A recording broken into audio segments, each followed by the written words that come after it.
I've spent the last month digging through every single crime Loki has ever committed, and I think it's safe to say this guy isn't just a mischievous trickster, he's a walking intergalactic disaster.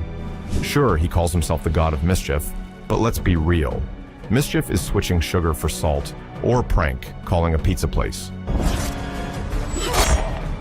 What Loki does, that's war crimes, attempted genocide, and full-scale invasions. Welcome to Asgard. And today, we're putting him on trial. From betraying his own family to nearly destroying planets, we're breaking down every crime he's committed, applying real-world legal consequences, and figuring out just how long he'd actually be behind bars if the justice system ever caught up with him.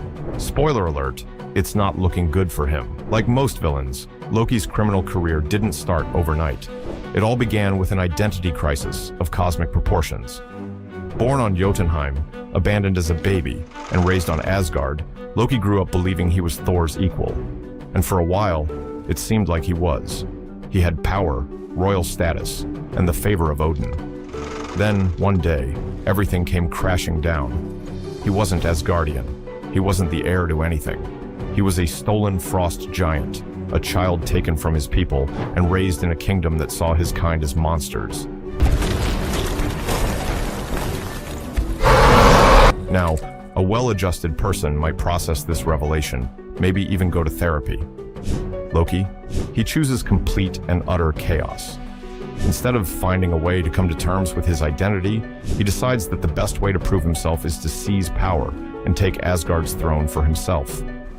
Most people, when faced with an identity crisis, do things like change their wardrobe, get a new haircut, or listen to depressing music for a few months. Loki, he stages a coup. The moment Odin falls into his temporary sleep, Loki wastes no time at all in stepping up to the throne. He doesn't wait for Thor's return. For the good of Asgard. Doesn't consult anyone. He just claims the crown. He seizes control without a rightful claim, enforces his rule with deception, and begins plotting how to stay in power permanently. Now, in real-world law, treason isn't something that gets a slap on the wrist. If you attempt to overthrow a government, declare yourself the leader, or conspire against the state, you're facing serious consequences. Many countries enforce life imprisonment for high treason. Some, they take it even further. Treason is one of the few crimes that still carries the death penalty in certain legal systems. If Loki were human, there would be zero chance he'd see the outside of a prison cell ever again. But of course, his power-hungry ambitions don't stop at just seizing the throne. Now, before we go any further and add about 500 more years to Loki's prison sentence, let's take a quick pause. Because unlike Loki, who escapes every punishment imaginable, you can't escape this next part. That's right, you knew it was coming. It's time to like and subscribe. Think of it this way. If Loki had more people keeping an eye on him, maybe he wouldn't have committed literal war crimes.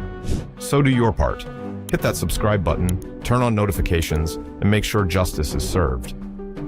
Otherwise, who knows? Loki might show up in your timeline next. And trust me, you don't want that.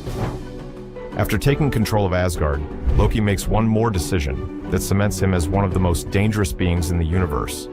Instead of seeing his Jotun heritage as something to understand, he sees it as something to eradicate. His solution? Destroying Jotunheim entirely. With access to Asgard's most powerful weapon, the Bifrost, Loki turns it against the planet of his birth, planning to wipe out his entire species in one swift attack. He doesn't just want to rule Asgard, he wants to eliminate any trace of where he came from.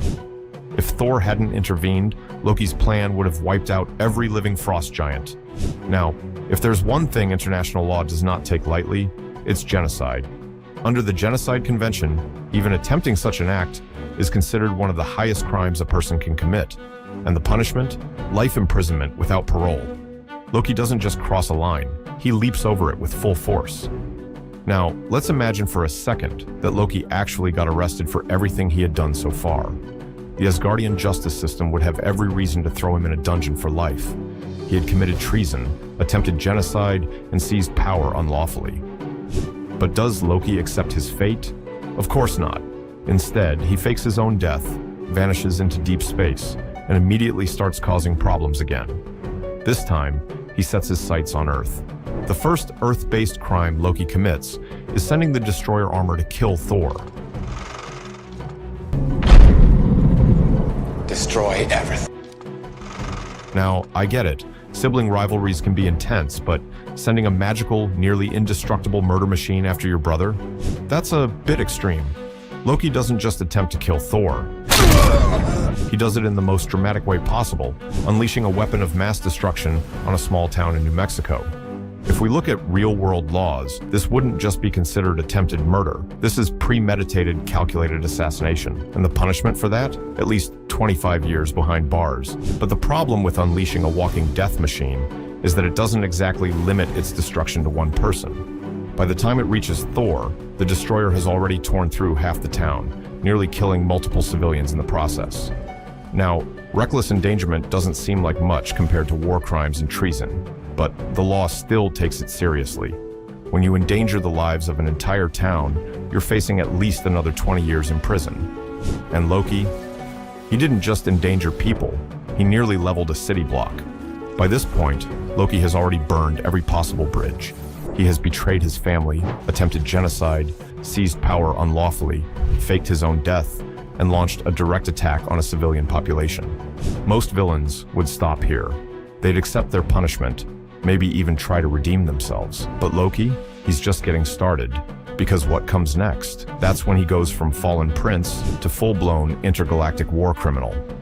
By this point, Loki should have already been locked up for life, twice. Between treason, attempted genocide, and trying to murder his own brother, he had more than enough criminal charges to ensure he never saw freedom again. But, of course, Loki is not the type to stay behind bars.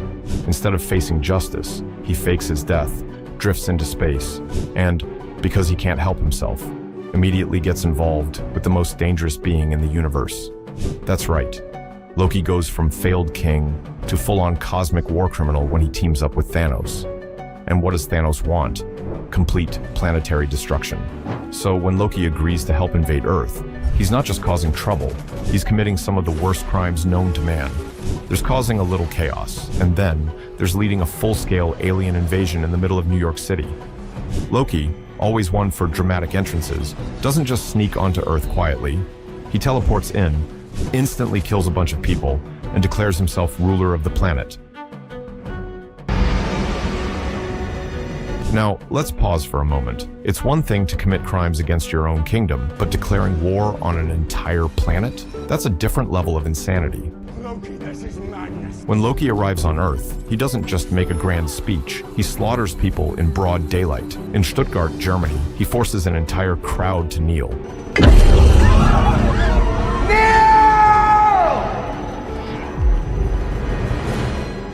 Publicly executes a civilian with the scepter, and then taunts humanity like he's already won. If this were real life, he wouldn't just be an intergalactic criminal, he'd be labeled a terrorist. Under the United Nations counter-terrorism laws, an act of terrorism is defined as using violence to instill fear and gain control over a population. And what does Loki do? He literally declares himself a god, publicly kills an innocent person, and demands that humanity accept him as their ruler. Under real-world laws, acts of terrorism can lead to life imprisonment. And considering that Loki just committed mass murder on international soil, there's no way he's getting anything less than a lifetime sentence. But Loki isn't done. When he steals the Tesseract, he opens a portal to let in an entire alien army, allowing the Chitauri to wage war on Earth. For hours, New York City becomes a battlefield. Buildings collapse. Civilians are crushed under rubble, and thousands die in the chaos. Now, in real-world terms, this wouldn't just be terrorism, it would fall under war crimes and crimes against humanity. According to the Geneva Conventions, attacking civilians during war is considered one of the worst offenses imaginable. And Loki, he isn't just a soldier following orders, he's the commander of the invasion. He actively leads the Chitauri army, directing them to destroy everything in sight. In the real world, war criminals like Loki would face trials at The Hague, where sentencing could range from life in prison to execution, depending on the scale of the crime. Given that his actions led to thousands of civilian deaths, Loki would almost certainly be facing multiple life sentences. Bullied by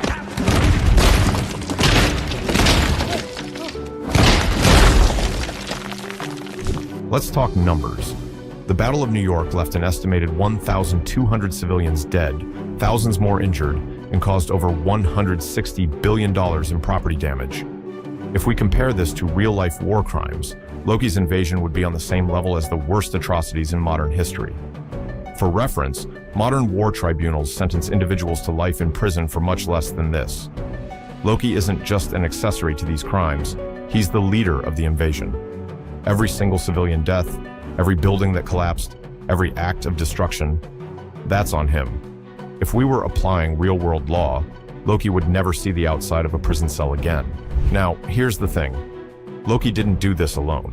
When he teamed up with Thanos, he actively conspired to enslave the human race. He used the Mind Stone to manipulate people, brainwashed entire military forces, and attempted to establish totalitarian rule over Earth. In legal terms, this isn't just war. It's conspiracy to commit global domination. In the real world, conspiring to overthrow an entire government and enslave a population would lead to the harshest sentence imaginable. Loki wasn't just planning a military takeover, he was actively forcing people into submission. And the punishment? Another life sentence, easily. By the time the Avengers finally stop Loki, he's responsible for an alien invasion, mass murder, billions in property damage and terrorism, war crimes, and conspiracy to enslave an entire planet. At this point, the only reason he's still alive is because Thor decided to drag him back to Asgard instead of letting Earth execute him on the spot. And in Asgard, Loki once again avoids real consequences.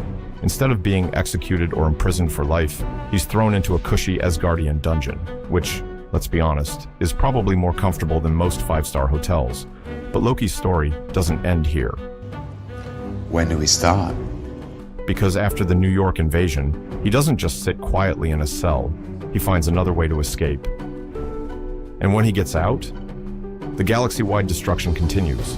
By now, Loki should have been locked up for eternity, if not sentenced to death for his war crimes, mass murder, and attempted world domination. But of course, Loki is not the type to sit quietly in a prison cell. After the Battle of New York, Thor dragged him back to Asgard, where Odin, instead of handing down the harshest punishment possible, decided to lock him in a fancy prison cell with mood lighting and high thread count sheets. But even though Loki was supposed to rot away for life, fate had other plans. Because the second chaos erupts in Asgard, Loki sees his chance to slip right out of his cell and right back into a position of power. And just like that, his criminal career picks up right where it left off. Most criminals, after being given a second chance, would keep a low profile, maybe try to rebuild their reputation, avoid drawing attention, lay low for a while. Not Loki. Nope. He does exactly what you'd expect from a professional trickster. He fakes his own death again, disguises himself as Odin, and secretly rules Asgard for years. Think about that. He goes from prisoner of war to literal king of the 9 realms in a matter of days. And the best part? Nobody even notices. Thor, the Warriors 3, every citizen of Asgard, all of them fall for it. But in real-world terms, this isn't just a clever trick. This is identity fraud, unlawful rule, and abuse of power on a galactic scale. Imagine waking up one morning and finding out that the president of your country has been secretly replaced by an imposter. That's exactly what Loki does to Asgard, except he doesn't just pretend to be Odin. He actually rules the kingdom under false pretenses, makes executive decisions, and even rewrites history to paint himself as a hero. Giving his life for ours. In the real world, identity fraud can land you 10 years in prison. But Loki wasn't just impersonating a random person. He was ruling an entire realm. In modern governments, illegally seizing power is classified as an unlawful coup, which can result in life imprisonment or even execution. So now, that's another life sentence added to his ever-growing rap sheet. But what makes this even worse is that, while Loki is sitting on the throne, Asgard is completely vulnerable. Because he isn't ruling like Odin. He's goofing off, throwing lavish parties, and letting the kingdom fall apart. And when Hela returns to reclaim Asgard, Loki doesn't stay to fight or protect his people. He immediately runs away like a true con man caught in a lie. His neglect and abandonment directly lead to Hela taking over, thousands of Asgardians dying, and their entire world being destroyed. Now, in the real world, if a leader's negligence leads to mass death and destruction, they're held criminally responsible. Governments have charged leaders with crimes against their own people for much less than leaving an entire realm defenseless. At minimum, this would qualify as criminal negligence, leading to mass casualties, which could easily add another 50 years to his sentence. But Loki, he doesn't care, because at this point, he's already moved on to his next scheme. I let go. If New York and Asgard weren't enough, Loki decides that the entire galaxy is now his new playground. And where does he go next? Sakaar. Now, if you thought Loki was just a trickster, think again. Because he doesn't just survive Sakaar, he thrives in it.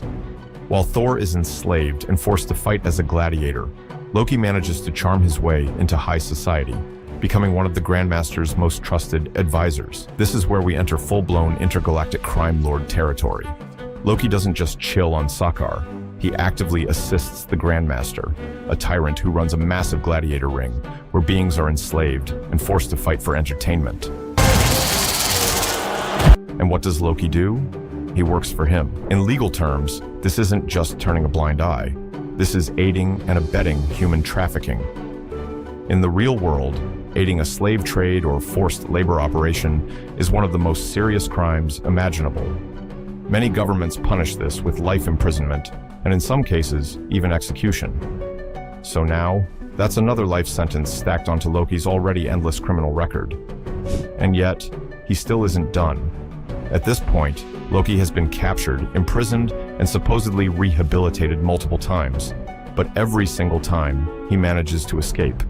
Whether it's through fake deaths, deception, or manipulating the people around him, Loki is a professional at avoiding real consequences. Now, in the real world, repeatedly escaping prison adds more time to your sentence. In some cases, prison escape can add another 10 to 15 years per attempt. And considering Loki has successfully escaped at least 4 major imprisonments, that's easily another 40 years added to his already insurmountable sentence. At this point, there's no prison in existence that could hold him, and yet, he still finds a way to cause even more chaos. By now, Loki has stolen a throne and impersonated a king, let his own people die from his negligence, joined a criminal empire that profits off slavery, and escaped prison multiple times, making sure justice never catches up to him. And yet, his most dangerous crime is still ahead. Because after all of this, Loki isn't just going to commit crimes on a galactic level. He's about to break the very fabric of reality itself. At this point, Loki should be rotting in a cell for the rest of eternity. With multiple life sentences for treason, war crimes, intergalactic conspiracy, and aiding in forced slavery, there's no way any legal system would ever let him walk free. And yet, Loki isn't done. Because after all of that, he commits his biggest crime yet. He doesn't just break the law, he breaks the very concept of reality itself. That's right. We've entered time crime territory. When Loki steals the Tesseract in 2012, it doesn't just put the Avengers in a difficult spot, it completely disrupts the natural order of time. Think about it. Loki was supposed to be captured after the Battle of New York. That event was meant to set up everything that followed: his trial, imprisonment, and eventual redemption arc. But by grabbing the Tesseract and teleporting away, Loki creates an entirely new timeline, one where he never faces consequences for his crimes. Now, in the real world, messing with time might not be an offense, but in the Marvel Cinematic Universe, it is. In fact, according to the Time Variance Authority, TVA, it's one of the worst crimes imaginable. And while the TVA might be morally questionable, they aren't wrong about one thing. Loki's escape puts reality itself at risk. Now get out of my way.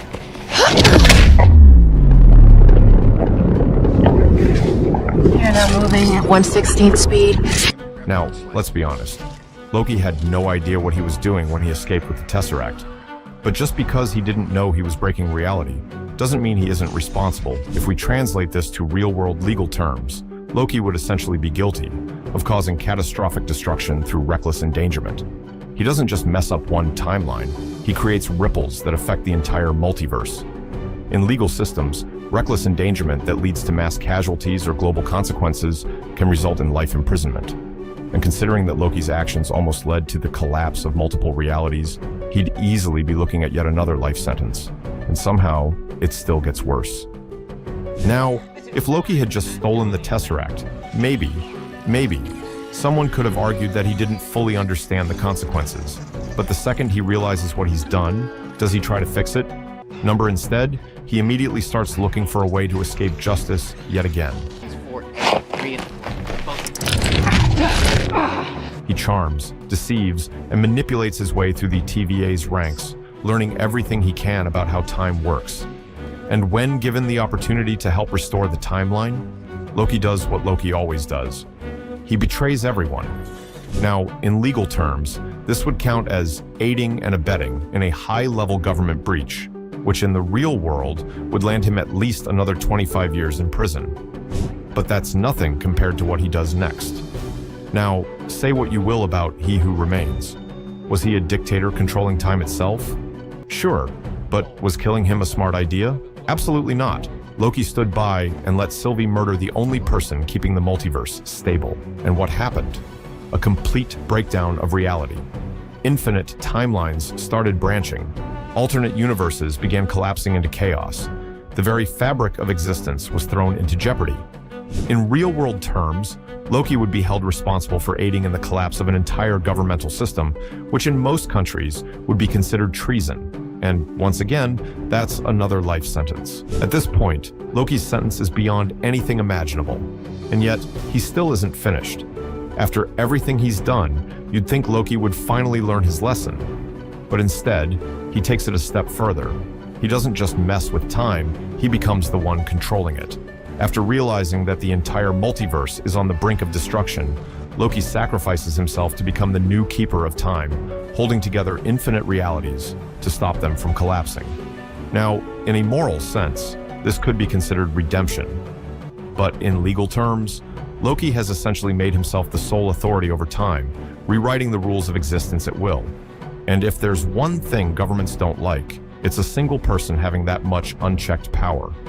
In any society, ruling without checks and balances is considered a dictatorship. And even if Loki is doing it to keep the multiverse safe, it's still a massive crime against free will. At this point, there's no court in the universe that could even process his crimes. Because Loki isn't just a criminal anymore. He's a literal god outside of time. So, after everything Loki has done, from treason and war crimes to destroying the very fabric of time itself, what would his final sentence actually be? The truth is, no prison sentence could ever truly fit his crimes. But if we had to calculate it, Loki would be serving more than 1,000 life sentences across multiple legal systems. And the irony? Loki would never actually serve a single day behind bars. Because no matter how many times he gets captured, no matter how severe his crimes, he always finds a way to escape. And now he sits at the edge of existence, watching over every timeline, every universe, and every possibility. So, in the end, Loki did what no other criminal in history has ever done. He didn't just escape justice, he became the one who decides it. If there were any justice in the universe, Loki would spend the rest of eternity behind bars. His crimes stretch across realms, planets, even time itself. He has betrayed his people, led invasions, orchestrated mass murder, enslaved civilizations, and, just for good measure, tampered with the fundamental laws of reality. If we applied human law, there wouldn't be a single courtroom on Earth capable of handling his trial. A normal prison sentence wouldn't even begin to cover it. For the attempted overthrow of Asgard, he would be condemned for life. For the genocide of Jotunheim, another lifetime. The war crimes in New York, the enslavement of Earth, the thousands dead at his command. Every single charge would stack up, one after another, until he had more life sentences than any mortal could ever serve. And then, of course, there's his rule over Asgard under false identity, his negligence that led to the destruction of his own people, his assistance in an intergalactic slave trade, and his constant escapes from justice, each one a further insult to the laws of any civilization that has ever tried to hold him accountable. But even if the court somehow overlooked every world-ending crime, there's one final act that no legal system could ever ignore: breaking time itself. The moment he escaped with the Tesseract, Loki didn't just run from punishment, he shattered reality. His actions disrupted every timeline, sending shockwaves across the very fabric of existence. It's one thing to conquer nations, but when you disrupt time, rewrite fate, and decide who lives and dies across infinite universes, there is no greater crime. If he were human, his punishment would be absolute, a prison cell for at least 800 years, with no chance of parole. He would sit alone, trapped in the darkness, while the universe moved on without him. But this is Loki. He has escaped death, dungeons, execution, exile, and even the collapse of entire worlds. And now, he isn't just a fugitive. He isn't just a villain. He is the keeper of time itself. He didn't just evade justice. He became the one who decides it. Final thoughts and next steps. Loki's trial is over, but the Cartoon Courtroom is just getting started. Who's next? So, in the end, Loki never faced real punishment. He dodged every law, every trial, every prison sentence, and now, he's the one controlling time itself. But you? You still have one last chance to make sure justice is served. Go ahead, subscribe, join Cartoon Courtroom, because there are plenty of other villains who need to be put on trial. And while you're at it, head to the comment section and tell us, what crime do you think Loki should have been punished for the most? Because let's be real, this guy's rap sheet is a mile long.